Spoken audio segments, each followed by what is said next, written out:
Oui, bonsoir, bonjour chers amis. Aujourd'hui, j'ai choisi un thème un peu très actuel, hein.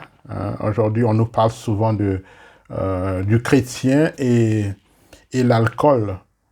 Et quand vous observez le plus souvent, dans beaucoup d'églises, d'abord presque beaucoup, beaucoup d'églises interdisent la consommation de l'alcool. Beaucoup d'églises interdisent la consommation de l'alcool. Nous voyons par exemple dans l'église protestante, c'est carrément interdit la consommation de l'alcool. Quand vous allez également dans la religion, comment on appelle, musulmane aussi, c'est interdit. Là-bas, vraiment, c'est purement interdit de prendre, de consommer l'alcool, et ainsi de suite. Alors, pour nous les chrétiens, le plus souvent, nous voyons que c'est un peu embarrassant parce que on interdit beaucoup, hein. On interdit les gens de consommer la bière, on interdit aux gens de consommer l'alcool en général, et on dit que l'alcool est satanique. Donc voilà pourquoi aujourd'hui, je vais essayer un peu de regarder ce qui se dit dans la Bible, dans quel verset on a interdit aux chrétiens ou bien on a interdit aux fidèles de consommer l'alcool.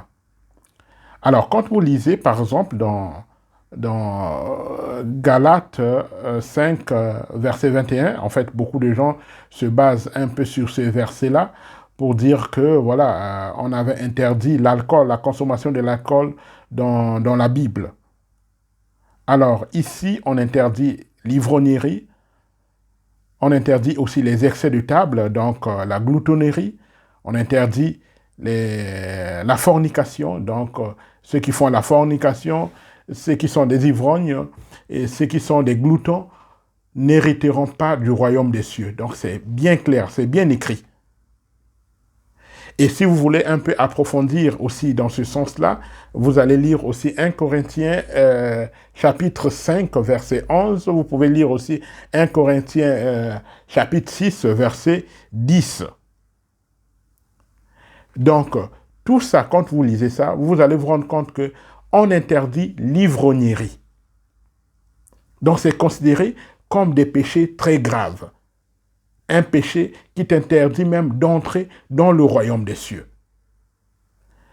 Mais ce qui est curieux, c'est que quand on interdit l'ivrognerie, quand vous allez lire ces versets bibliques, parce que je vous pousse de lire ça aussi, vous allez, vous allez constater que l'ivrognerie est toujours associée à la gloutonnerie, donc l'excès de table, l'excès de vin, l'excès de table.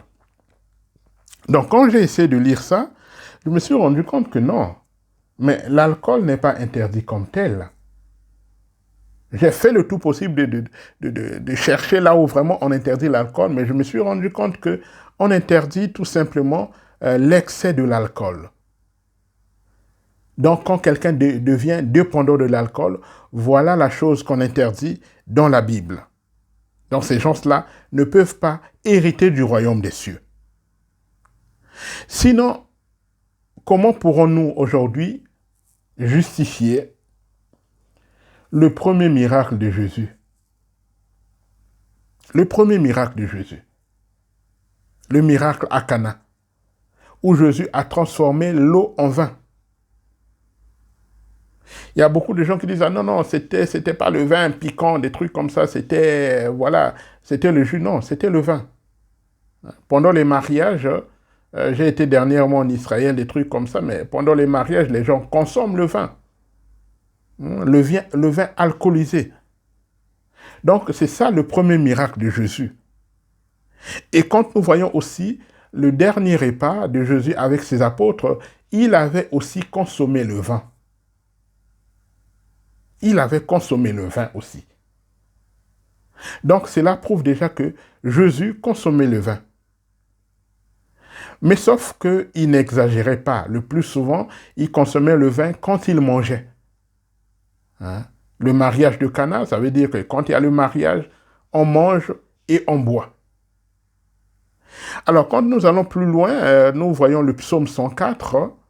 le psaume 104, verset 15, on nous dit « Le vin réjouit le cœur de l'homme ». Donc le vin donne de la joie au cœur de l'homme. Et ici, on ne prend pas ça d'une manière péjorative, mais on prend ça d'une manière positive. Donc, cette joie que le vin donne à l'homme. En d'autres termes, le vin déstresse l'homme.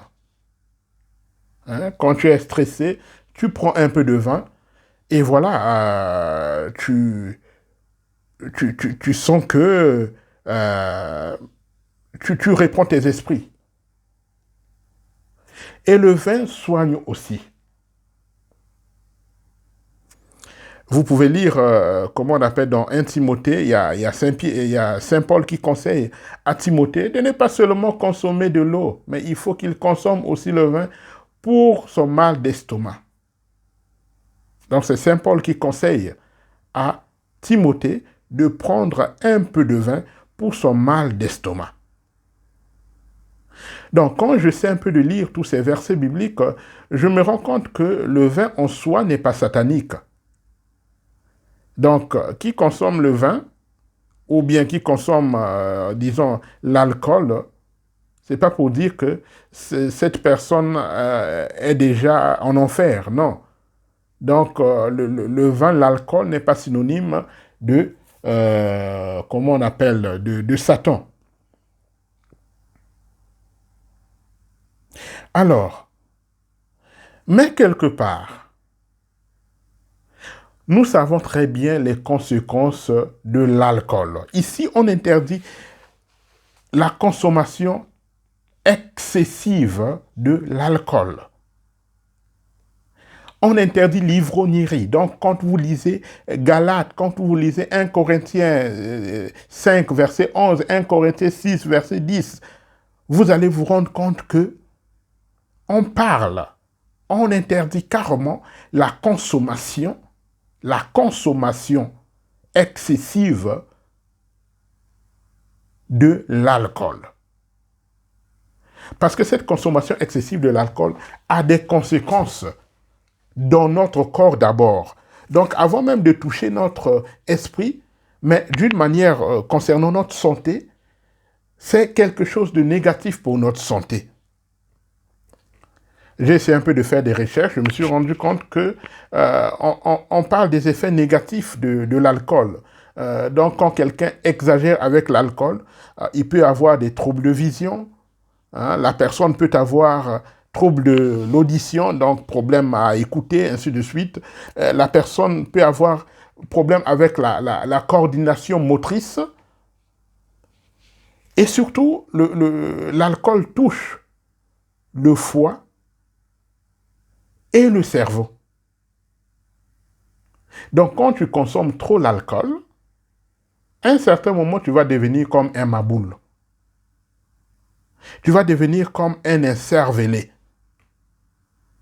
Donc, tu vas perdre ce qu'on appelle la capacité de réaction et de concentration devant quelque chose. Tu peux devenir rêveur quand quelqu'un consomme beaucoup de l'alcool. On devient rêveur, c'est un peu comme une drogue. Il y a des gens qui disent que c'est une drogue. Et aujourd'hui, j'ai constaté aussi dans nos pays, je parle un peu des pays africains, ici je vois des gens consommer l'alcool, mais j'ai remarqué qu'ici les gens consomment l'alcool après avoir travaillé. Après avoir travaillé, quelqu'un consomme l'alcool. Quand il fait très chaud, les gens s'asseyent quelque part et prennent un peu d'alcool. Et ainsi de suite. Mais chez nous, je sens qu'il y a des gens qui consomment l'alcool même sans manger. Et surtout, chez nous, il n'y a même pas de limite. Limite d'âge pour la consommation de l'alcool. Donc même un enfant de 8 ans peut aller acheter l'alcool. Et de surcroît, je vois même, il y a certains parents, ça il faut faire très attention, il y a certains parents qui donnent de l'alcool à leurs enfants. Moi, j'en ai déjà vu qu'une maman, en train de prendre la bière, bon, on fait consommer aussi à son enfant qui a parfois 2 ou 3 ans, la bière aussi. Pour dire non, il faut qu'il soit éveillé. Mais tu ne sais pas que tu es en train de détruire son esprit. Tu es en train de détruire son cerveau. Parce qu'à cet âge-là, l'enfant va prendre goût. Et quand l'enfant va prendre goût en grandissant, l'enfant ne sera pas un consommateur ordinaire, mais il va devenir un consommateur extraordinaire. Il sera tellement habitué au vin qu'il peut prendre, je ne sais pas combien de bouteilles, il va s'y habituer, il ne va plus se saouler. Mais entre-temps, cette bière, cet alcool est en train de détruire son cerveau. Donc, il faut que nous soyons un peu plus attentifs. Et je demande aussi un peu aux gouvernants de nos pays de pouvoir réguler un peu ça. La consommation de l'alcool, la consommation de la bière. Nous voyons que dans les brasseries dans nos pays sont les uniques firmes qui fonctionnent. Les uniques usines qui fonctionnent. Et les gens consomment du 1er au 30. Les gens consomment la bière du 1er au 30. Je vais vous raconter une histoire. Une fois, j'avais reçu dans mon pays, le Congo, on était à Pointe-Noire, évidemment, j'avais reçu un Italien qui était venu me rendre visite. Donc, on a passé un peu de temps à Pointe-Noire. Et l'Italien, dès le premier jour, il constate quelque chose. Il me dit, mais c'est pas possible, mais ici, les gens ont beaucoup d'argent. Comment se fait-il que les gens consomment? Les gens consomment la bière du matin au soir. Tu vois toujours, les bars sont toujours pleins. Parce que dans sa tête, il se disait, bon, chez nous, quand je vois quelqu'un beaucoup consommer, ça veut dire que voilà, une personne qui a eu par exemple 10 000, bon, il va consommer pour 500. Et il va économiser les 9 500 pour d'autres problèmes. Moi, je lui ai dit non, ici, les gens n'ont pas d'argent. Les jeunes que tu vois dans les bars là, à dire la vérité, ils consomment, pas parce qu'ils ont beaucoup d'argent, mais ils ont travaillé quelque part. Donc, un Congolais est capable de t'avoir 10 000 francs, il va boulonner quelque part, il a 10 000 francs. Sur les 10 000, il est capable de dépenser 8 000 pour la boisson. Et 2 000, il économise. C'est ça la réalité qui existe en Afrique en général. Donc, on préfère consommer la bière que même de manger. Donc, tu vois quelqu'un sortir dès le matin, la personne, il vient même réveiller les gens qui vendent au bar pour pouvoir consommer quelque chose. Et toute la journée, il passe toute sa journée dans les bars. Et c'est comme ça que nous fonctionnons. C'est comme ça que les jeunes aujourd'hui dans nos pays fonctionnent. Nous savons que nous vivons dans des pays où il n'y a pas de travail.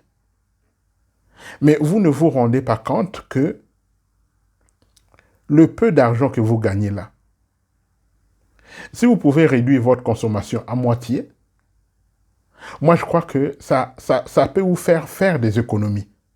Quelques économies pour commencer une affaire. Si tu économises cet argent-là même pendant même 5 ans, mais tu auras quelque chose. Tu auras quelque chose. Parce qu'aujourd'hui, nous sommes devenus des ivrognes. Nous ne sommes pas tout simplement au niveau de consommer une bière ou bien 2 bières, mais nous sommes aujourd'hui au niveau de consommer tout un casier par jour. Tout un casier, sinon 2. Et ce qui est un peu bizarre, c'est que même les femmes aujourd'hui consomment. Les femmes consomment beaucoup de boissons. Beaucoup de femmes deviennent même alcooliques. C'est ça un peu la société africaine. Donc on place un peu la charrue avant les bœufs. Les autres travaillent. Après avoir travaillé, tu as un petit gain. Et pour te distraire, tu vas un peu consommer. Mais chez nous, nous faisons le contraire. Nous allons consommer. On n'a plus d'argent. On va traîner. Et de surcroît, il y a même aujourd'hui des églises dans notre pays où on parle de biéramicine. C'est-à-dire cette biéramicine consiste à donner de la bière aux fidèles. Et une fois que les fidèles ont pris la bière, les fidèles seront vraiment très chauds. Ils vont faire ce qu'on appelle le dombage. Ils vont beaucoup danser et l'esprit va descendre en eux. Ils vont entrer même en transe. Et cette biéramicine-là, même les enfants en boivent. Selon eux, ça donne la force. Mais en réalité, ça ne donne pas la force. Ça affaiblit vos cerveaux. Ça peut te rendre peut-être fort. Bon, tu deviens un peu courageux, des trucs comme ça. Et puis voilà. Mais en réalité, c'est en train d'affaiblir ton cerveau. Quand tu en consommes beaucoup. Une fois de plus, chers frères, consommez, mais avec modération. La bière, l'alcool en soi n'est pas un péché. Mais quand vous exagérez, comme un peu avec la nourriture, ça devient un péché. Parce que tout excès est un péché. Tout excès est un péché. À ce moment-là, vous pouvez même nuire à votre santé. Une fois de plus, si vous avez aimé la vidéo, abonnez-vous à ma chaîne YouTube et surtout partagez la vidéo. Merci.